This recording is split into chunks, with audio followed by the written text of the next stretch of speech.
Go ahead, Danny. Hey everybody, you already know who it is. It's Alpha Mischief.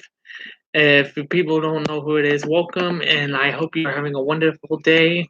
Welcome to the BDSM Puppy Lifestyle. Today's topic is Puppy 101, Puppy Tips 101. And if people are just now tuning in, my name is Jason Evans, aka Alpha Pup Mischief. This is Puppy Clips.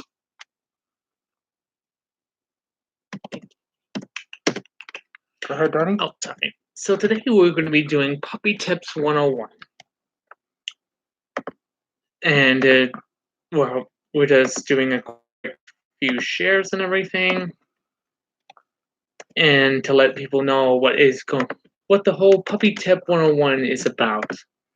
You know, for most people who are just now tuning in, puppy tips are about, good ways to train your puppy and how your puppy can be a better pup or a better slave or any way, shape, or form to be a better puppy for them.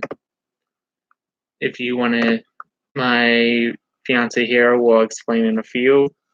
Everyone, so I believe in giving puppy tips 101 on how to be a better puppy and how to be a better submissive as it is as a puppy. So, hello, May. Welcome, May. For the future handlers, for my handler,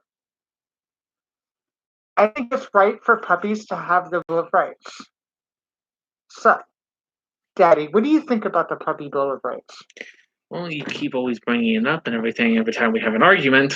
We have to study those. I already know about the Puppy Bill of Rights. And we have to study them together. You can study them. We have to study them together. Thank you very much. I already knew about them. The Puppy Bill of Rights I think it's a good thing for a puppy to know its rights and everything, but you should never really This is an argument. I think the Puppy Bill of Rights is a good thing for a pup to know about, but I don't think they should abuse their Bill of Rights, because sometimes you'll see a pup will sit there and act like, their rights are being violated, or when their handler is trying to tell them something or trying to get them to do something prevent them from doing something that's going to get them in trouble. Like me being arrested and I should have kept my mouth shut. That doesn't need to be on live stream, but it's a little too late. Sorry. Yes, like what my fiance just said was, he should have known when I'm next to him that I have to be the one in control. But sometimes he will bring up the Puppy Bill of Rights and thinks that his rights are being violated, which he knows Thank you for giving me the bunny ears. Which he thinks his rights, like I said, his rights are being violated. But he knows that I respect his Bill of Rights and everything, and I know they're not going to be violated, but it also says that he's allowed to voice his opinion, and if it is brought up, it may or may not be accepted. But he still has his right to voice his opinion. What do you think makes a better puppy? An obedient one. Obedient one. I think what makes a better puppy is somebody that listens to their alpha or beta or omega or delta or slave at that. Slaves do have a right sometimes. What? Nothing, I'm just yawning. No, you sounded like you had something to say about that. No, I'm just yawning. Okay.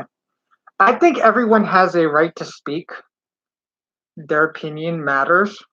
When it comes to a pack, everyone's opinion matters in that moment. And I'll be sorry if I have to get up and check some chicken, but I'm making me and my cat some chicken. The chicken can wait. Here. Okay. Work on the live stream. So, what else do you want to talk about, Daddy? What are important topics to be a better puppy? To be a better puppy and everything, you have to understand for a pup to understand in certain situations when your alpha is saying, let me handle this, you cannot say anything. That doesn't mean going off and thinking what you're going to do is right. Because when you think you do something and without your alpha's permission or your handler's permission, it could be anything, even financially. Like, I want to buy me a new harness, but I know that we're in a financial predicament, so that has to wait. Or like for an example, let's say, or for an example is I find out that, let's say, my pup here decides to, I want to pay for YouTube Red and everything, and I find out, and it's saying, he only says, it's only $11.95 a month. I would tell him first off, we're drowning in debt. We need to keep ourselves afloat, and YouTube Red is not a good thing for us right now. We pay for premium so we can go live. Yes, I know. But it's just for an example, or he decides to, I want to buy a bondage bed and everything. Oh, bondage bed is on my thoughts. Like, for an example, he looks into getting a bondage bed or decides to go behind my back and buy gear or buy one of his friends a new pup hood and everything. Hey, you did promise me a binky. Let's get out of debt first, or let's see how next month goes. Don't start. Or he goes up to his friends and goes or one of his friends says, "Can you buy me a new hood and a Mr. S leather hood?" And he goes "Oh yeah, sure," and buys it and everything. I'm trying to figure out First off, I have too much of a kind heart to do that, and I'd probably say yes. But the fact of the matter is, I'm too much in debt, so I can only afford Amazon right now. Or it's for an example, boy. I know. Or his friend goes like this, "Oh yeah," and he goes "Oh yeah, sure, I'll buy you a new hood and everything." Buys a new hood, and before you know it, I get a call from the bank saying, "Yeah, there's Mr. S leather charges pending. Did you approve of this?" I would say, "No." I would call him, say, "Did you buy something from Mr. S leather?" And he would say "Yeah, I'm buying my friend a new puppy hood and everything." I would tell him, "Absolutely fucking not." And if he goes but knowing by him, he would be, but my friend needs a new hood and everything. I'm like, your friend can wait until we're out of debt. You should have asked me first before you went and done anything that would get the puppy in trouble. Or buying anything from Amazon without my permission, then that would get him the puppy in trouble. So what do you think about the coloring aspect? No. His thing's right here for me. Okay. The coloring aspect is, yes, it's an important time in a puppy's life to be collared and everything, but hold on.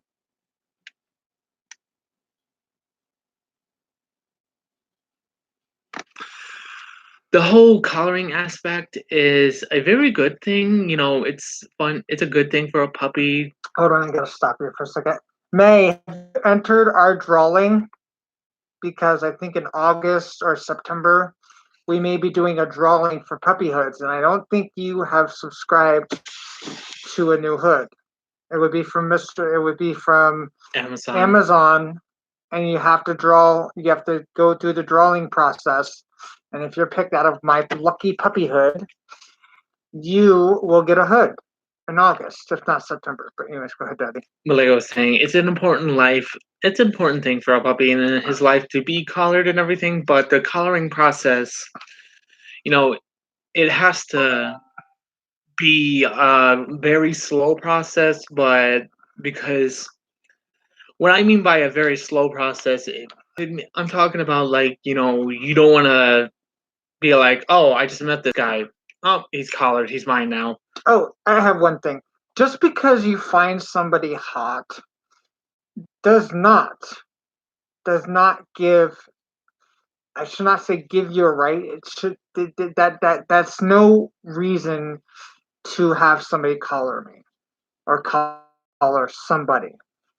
I asked my alpha to color me because I have loved him and I have crushed on him for 10 years now, going on 11.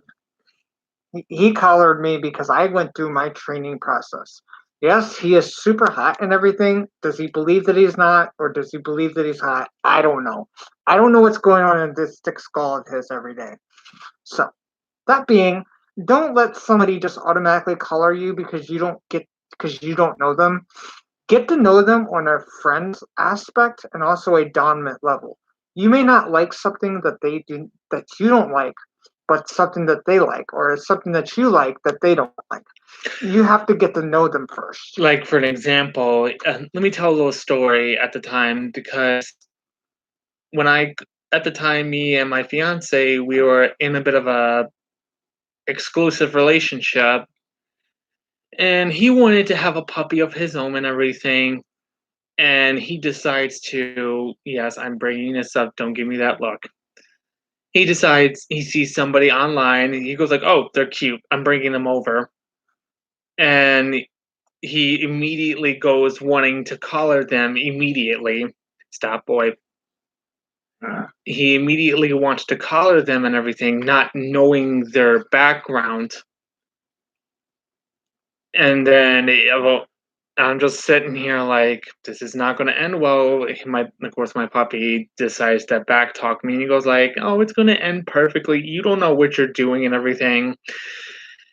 2 days later, he comes up to me and he's just like, "Yeah, I don't think this person is going to be good anymore." I'm like, "What do you mean? I just found out this and everything, and I made a horrible mistake." I'm like, "This is why you wait for the collaring I process." want squishes.